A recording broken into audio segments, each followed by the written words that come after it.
L'un des premiers dilemmes que l'on rencontre lorsqu'on se lance dans la couture, c'est le choix de la machine. Le plus important consiste à déterminer quelles fonctions vous seront nécessaires.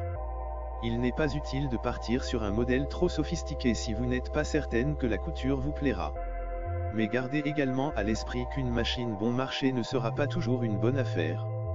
L'idéal c'est à la fois une machine simple d'utilisation et proposant suffisamment de possibilités pour vous permettre de progresser. Pour bien choisir sa machine à coudre, il est important de prendre en compte ses désirs créatifs et le temps que l'on souhaite y consacrer, occasionnel ou régulier, reprise, habillement, décoration, patchwork, broderie ou encore le type de tissu que l'on souhaite travailler. Vos projets vous guideront dans le choix de votre machine à coudre.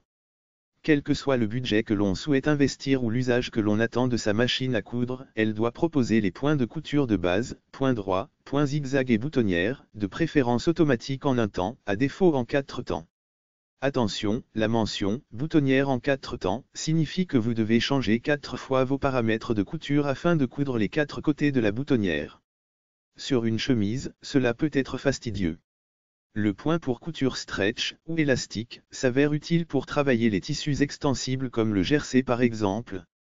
Enfin, le point de surjet, aussi appelé point overlock, permet de réaliser des ourlets de bonne facture, même si un point zigzag serré près du bord peut aussi faire l'affaire.